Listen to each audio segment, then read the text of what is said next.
우리나라 역대 왕들 중에서 가장 오랫동안 통치한 왕은 이 고구려의 장수왕일 겁니다.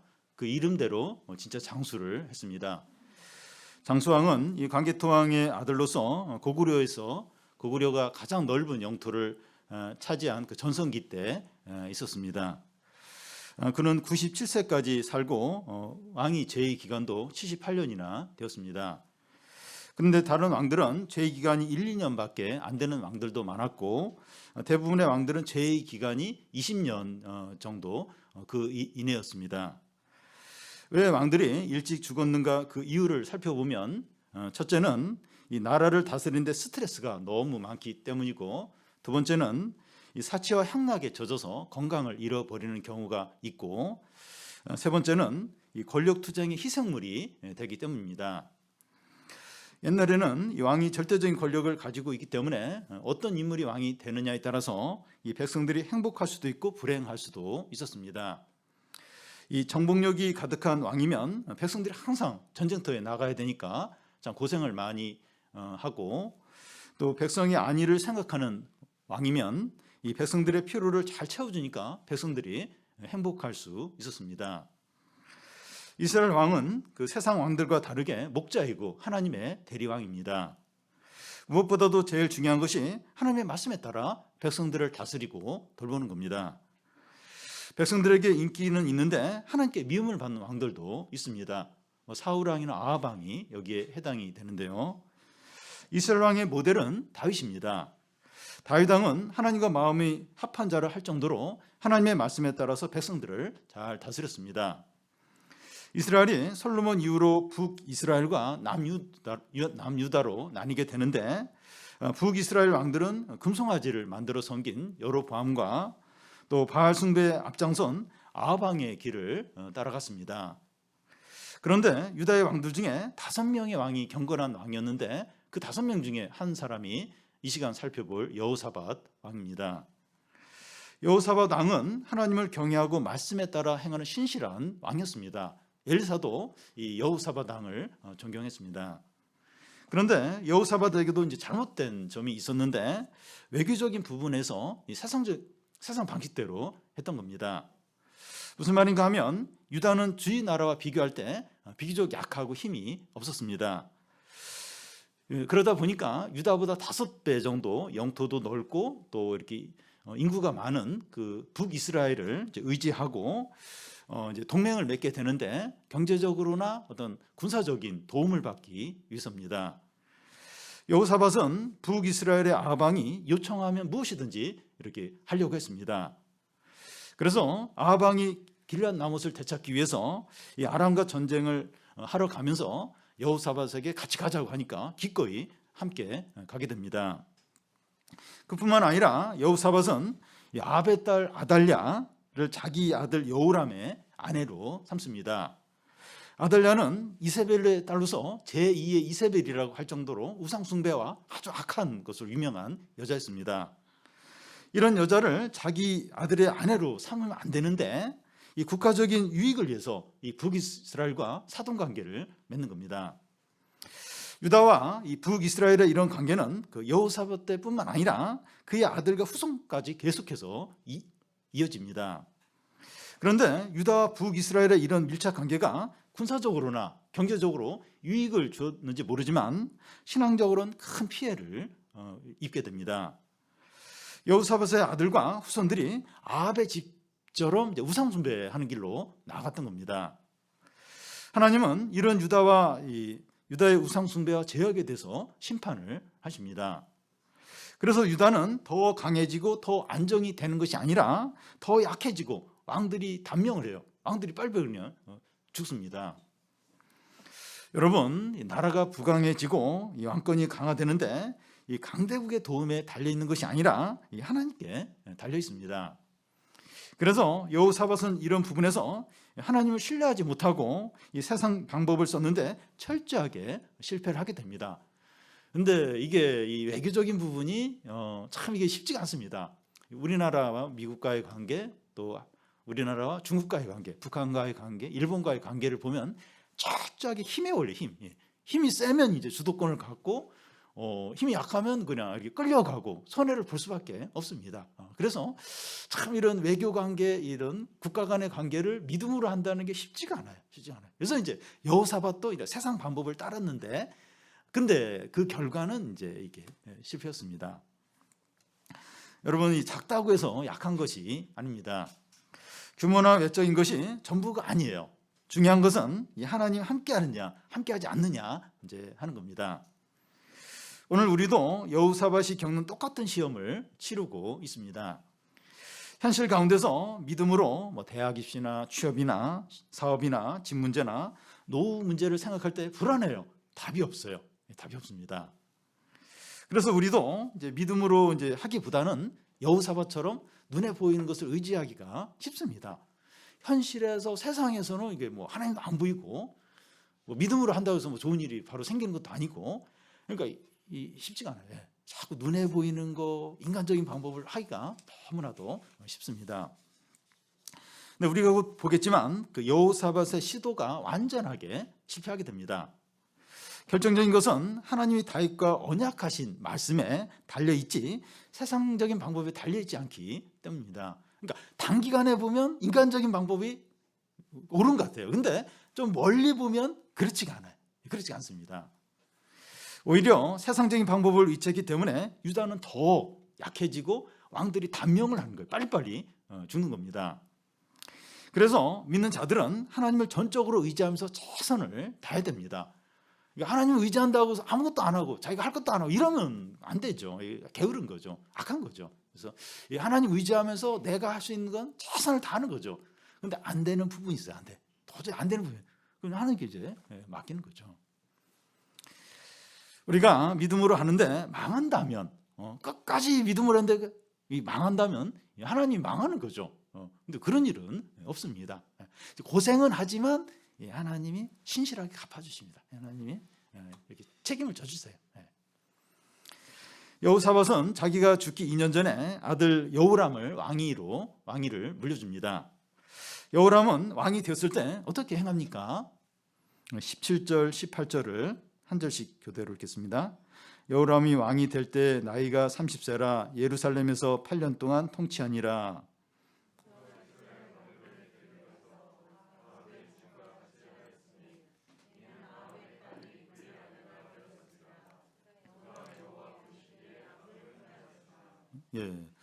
여호람이 아합의 집과 같이 행했다고 하는데 무슨 말인가 하면 이 우상숭배와 악한 길을 간 것을 말합니다.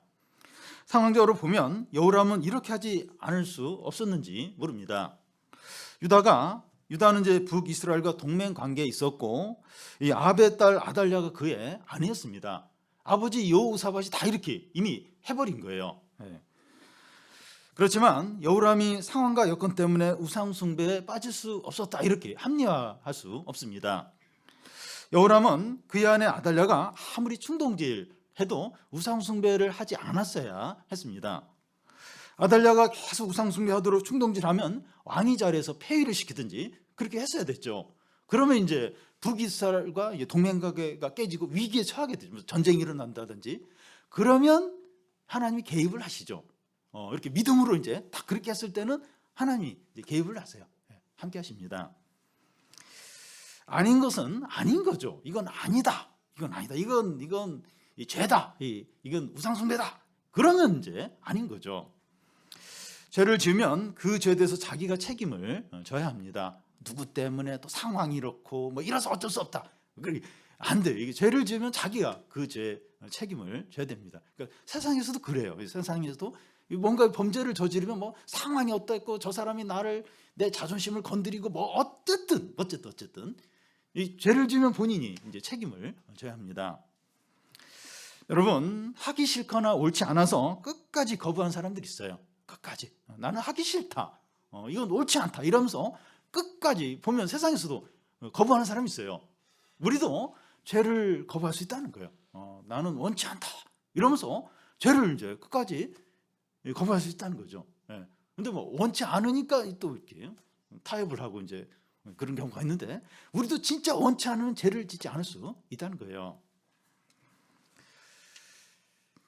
여호람이 이제 또 하나의 악행을 저지르는데 그 역대하에 보면 자기가 왕이 되면서 자기 동생들을 다 죽입니다. 동생들을 그대로 놔두면 언젠가 자기가 왕위를 빼앗길지 모른다. 이제 이런 생각 때문에 그렇게 했습니다. 이런 죄도 우상 숭배를 하니까 이렇게 이런 죄를 짓게 된 겁니다. 이 하나님에 대한 믿음이 없으니까 불안하기 때문이죠. 그러니까 하나님에 의지하고 하나님께 맡기고 이렇게 안 하니까 불안한 거예요. 불안하니까 아마 사람들을 의심하고 막 동생들까지 이제 죽인 거죠. 하나님은 여호람에게 왕이 되는 기회와 특권을 주셨는데 그는 그 기회에 우상 숭배하고 큰 죄악을 저질렀습니다. 우리는 우리에게 주어진 기회들, 어떤 자리나 또 맡겨진 일이나 또 시간이나 물질을 다른 사람들의 유익을 위해서 또 하나님의 뜻을 이루는 기회로 삼아야 합니다. 여러분, 우리가 이렇게 교회에 오고 또 예배도 드리고 또 학교도 가고 직장에 출근도 하고 집안일도 하고 어떤 역할을 할 수 있는 것이 당연한 것이 아니고 기회가 주어진 겁니다. 언젠가는 방금 말한 것을 다 내려놓고 또 못하게 될 때가 옵니다. 제가 지난 월요일 날 대공원을 이렇게 산책을 좀 했는데 그때 드는 생각이 그랬어요. 내가 이렇게 일주일에 한 번씩 대공원을 도는데 이렇게 못 돌 때도 올 거다. 또 다른 사람이 이곳을 돌겠지. 이런 생각이 이제 들더라고요. 우리가 지금 당연히 하는 일들을 어떤 때는 이제 못해요. 못할 때가 옵니다. 우리 교회는 엘리베이터가 없어서 4층까지 걸어와야 되는데 이제 힘들어서 우리가 계속해서 10년, 20년 여기 있을 건 아니지만 이제 그럴 때가 와요. 계단이 힘들어서 못 올라올 때가 옵니다. 하나님께서 우리에게 주신 기회와 시간을 성실하게, 충실하게 감당을 해야 합니다. 여호람이 이제 하나님께서 주신 기회들을 죄짓는 데 사용을 했을 때 하나님께서 어떻게 하십니까? 20절에서 22절까지 한 절씩 교독 읽겠습니다. 여호람 때 에돔이 유다의 손에서 배반하여 자기 위에 왕을 세운 고로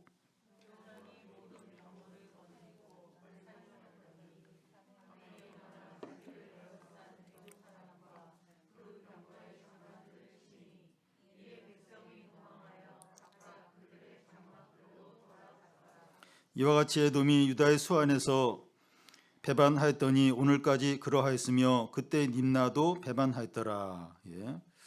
하나님께서 여호람에게 국가적으로 개인적으로 심판을 하셨습니다. 먼저 국가적으로 보면 조공을 바치던 두 나라가 반역을 일으켜서 독립해서 떨어져 나갑니다. 그동안 유다에게 조공을 바치고 섬겼던 에돔과 또 림나가 이제 독립해서 떨어져 나간 겁니다. 여호람은 이제 에돔을 다시 제압하려고 군사를 이끌고 이제 쳐들어갔지만 오히려 이제 여호람이 이제 포위를 당해서 겨우 거기서 이제 빠져나오게 됩니다. 유다 왕이 하나님을 섬기지 않으니까 유다 왕을 섬기던 나라들도 더 이상 섬기지 않는 겁니다. 여러분, 우리가 이 하나님을 경외하지 않고 신앙이 형식적이게 되면 맛을 잃은 소금이 밖에 버려져서 사람들의 발에 밟히는 것처럼 사람들에게 무시를 당하게 됩니다. 전에는 안 그랬는데 자녀들이 부모에게 대어들어요. 대어들고 직장에서도 아랫사람들이 함부로 막 이렇게 말을 하고 길에서 강아지도 으르렁거리면서 짖어댑니다. 맛 잃은 소금 같은 교인은 걔도 이제 무시를 하는 거예요. 이 맛을 잃은 교인이네 이러면서 집에 있는 강아지도 막 물고 막 그럴지 몰라요. 여기저기서 문제들이 막 터지는 겁니다. 하나님이 우리에게 축복하시면 얼마든지 우연 같은 일을 통해서 이제 도와주시지만 하나님이 우리를 괴롭게 이제 하려고 하시면 우연 같은 일이 터지면서 되는 일이 없게 됩니다. 그래서 우리가 메사의 복을 받으려면 온 세상을 주관하신 하나님을 경외하고 사랑하고 의지해야 돼요. 그 하나님 관계가 제일 중요합니다. 이 모든 걸 주관하신 하나님이 이렇게 돕는 모드로 이제 나가야지 우리를 괴롭히는 모드로 이렇게 하면 모든 일이 막 엉망이 이제 되게 됩니다. 여호람에게 개인적인 심판이 나타나는데 역대하에 보면 그의 몸에 병이 이제 생기는 거예요. 그의 창자에 병이 생겨서 창자가 몸 밖으로 나오면서 죽게 됩니다. 그게 뭐 탈창인지 뭔지 모르는데 그래서 이제 죽임을 당하게 됩니다. 그때 나이가 40세예요. 아직 죽을 나이가 아닌데 하나님이 치시니까 죽게 되는 거예요. 여러분, 우리는 이 하나님으로부터 멀어지고 신앙이 형식적이 되고 이 죄 짓는 것을 가장 두려워야 합니다. 왜냐하면 하나님께서 모든 것을 통해서 진노하시고 벌을 주시기 때문입니다. 지금 이제 다른 것들은 다 좋아도 영적으로 안 좋고 신앙에 문제가 있고 하나님과 관계가 냉랭하다면 빨리 이것을 회복하려고 해야 합니다. 이렇게 하는 게 지혜로운 거죠. 어리석은 사람은 이 하나님 무시해요. 하나님 관계에 뭐 신경 안 써요. 돈이나 어떤 힘 있는 사람이나 어떤 중요한 어떤 일 여기에만 민감해요. 하나님 관계 무시해요. 어리석은 사람이죠. 여러분, 우리는 역사를 통해서 배워야 합니다. 우리는 지금 왕은 아니에요. 우리가 왕은 아니지만 우리 각자에게 기회들이 주어져 있습니다. 청소년은 청소년대로, 청년들은 청년대로, 장년들은 장년대로 주어진 상황 가운데서 믿음으로 행하고 또 사람들을 섬길 기회를 가지고 있습니다. 여러분, 우리에게 진정으로 중요한 것은 어느 대학 가느냐, 정규직이냐 비정규직이냐, 연봉이 얼마냐, 자기 집이 있느냐, 노후 준비를 잘했느냐 하는 것이 아니라 어느 길로 가느냐, 어느 길로 가고 있느냐 하는 겁니다. 아합의 길로 가고 있느냐, 다윗의 길로 가고 있느냐. 그 열왕기 하 또 역대 상하를 보면 그 얘기가 계속 나와요. 왕을 소개하면서 다윗의 길로 갔다, 아니면 여로보암의 길로 갔다, 아합의 길로 갔다, 누구 길로 갔다, 그 얘기만 반복해서 하면서 그걸로 이제 왕을 다 평가를 이제 해버립니다. 여러분, 상황이 어렵고 돈이 없어도 다윗의 길로 갈 수가 있어요. 다른 거 못하는 거, 돈 없으면 다른 거 못하는 게 많아요. 근데 아무리 어렵고 돈이 없어도 다윗의 길로는 갈 수 있어요. 다윗의 길로는 갈 수 있습니다. 여러분, 우리는 이제 한 사람도 예외 없이 인생이 끝나고 하나님 앞에 서게 됩니다. 아무도 예외가 없어요. 모두가 인생이 끝날 때가 와요. 여러분, 누구든지 병이 들어요. 늙어요. 그리고 죽게 됩니다. 여기서 예외된 사람은 아무도 없어요. 모든 사람이 마지막 날 하나님 앞에 서게 됩니다. 그때 유일하게 남고 의미가 있는 것은 어느 길로 갔느냐 그거예요. 다윗의 길로 갔느냐, 아합의 길로 갔느냐, 그것만 남아요. 그것만 의미가 있어요. 어느 대학 나왔고 또 연봉 얼마 받고 어느 지장 다녔고 얼마나 인기가 있었고 몇 평 집에 살고 어느 차를 타고 다니고 아무런 의미가 없어요. 아무런 의미가 없어요. 오히려 그게 오히려 이제 마이너스가 되고 벌 받을 그 어떤 이유가 될지는 몰라도 아무런 자랑이 어느 길로 갔느냐, 다윗의 길로 갔느냐, 그 여로보암의 길, 아합의 길로 갔느냐, 딱 그것만 이제 의미가 있고 그것만 남습니다. 이것에 따라서 우리의 영원한 운명이 결정이 돼요. 그러니까 지금 60년, 70년, 80년 이게 전부가 아니라 영원한 삶이 있어요. 근데 지금 이 살면서 어느 길로 가느냐, 이게 영원한 운명을, 영원한 삶을 결정을 이제 하게 됩니다. 여로보암이 죽고 이어서 그의 아들 아하시아가 왕이 되는데 아하시아는 아무것도 깨닫지 못했습니다. 실패는 이제 성공의 어머니다 이런 말이 있는데 실패를 통해서 많은 것을 배울 수 있습니다. 그래서 실패는 잃어버리는 것이 아니라 얻는 거라고 말할 수 있어요. 그러니까 실패를 통해서 배울 수 있기 때문에 실패는 얻는 거다, 잃어버리는 게 아니다 이렇게 합니다. 아하시아는 그의 부친 여호람이 아합의 길을 갔다가 그의 최후가 어떻게 됐는지 봤어요. 자기 아버지니까 다 봤죠. 그러면 아합의 길을 가지 않아야 했죠. 그런데 그의 부친 여호람의 길을 똑같이 따라서 가게 됩니다. 27절에서 29절까지 한 절씩 교독 읽겠습니다. 아하시아가 아합의 집의 길로 행하여 아합의 집과 같이 여호와 보시기에 악을 행하였으니 그는 아합의 집의 사위가 되었음이로라.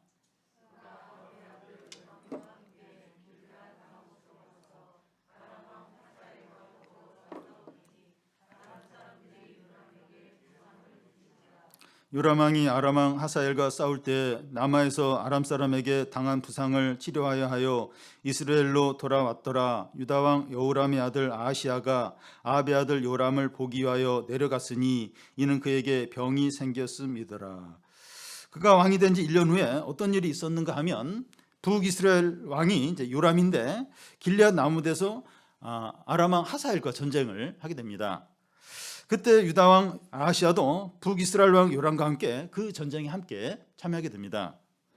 그런데 그 전쟁에서 요람 왕이 이제 부상을 당해서 이스라엘로 이제 치료를 받으러 이제 오게 되는데 유다 왕 아하시야가 요람 왕을 이제 방문하기 위해서 그곳에 가게 됩니다.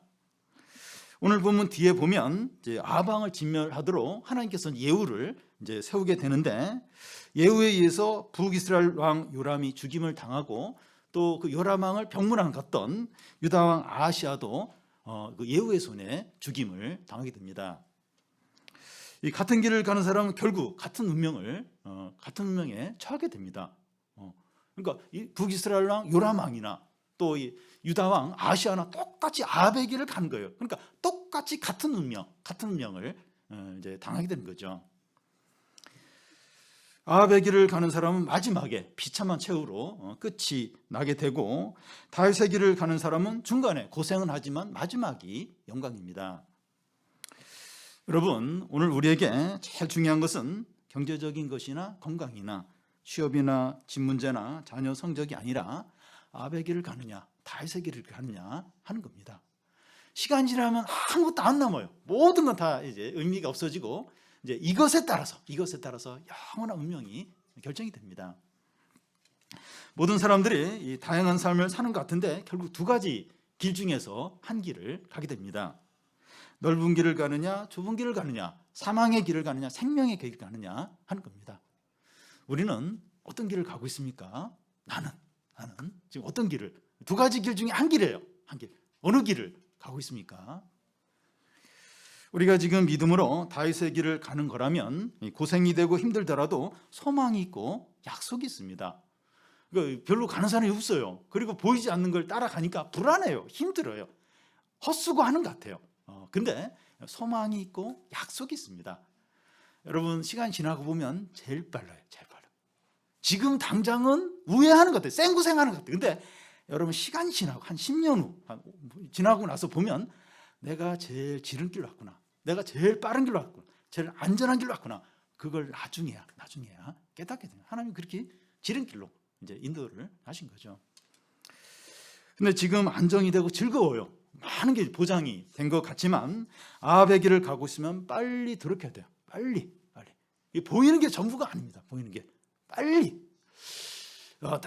모든 게 잘 되고 막 남들도 이제 인정을 해주는데 보니까 이게 믿음의 길이 아니에요. 이게 세상 사람들이 가는 넓은 길로 가고 있어요. 빨리 돌이켜야 됩니다. 연말인데 우리가 지금 어떤 길로 가고 있는지 돌아볼 좋은 기회예요.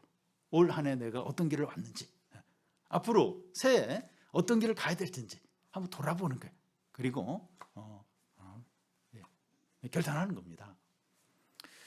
오늘 주보 글에 한 집사님이 이제 글을 쓰셨는데 인생은 속도보다 방향인데 이 바른 방향으로 간다면 늦더라도 목적지에 도달할 거다 이런 글을 썼습니다.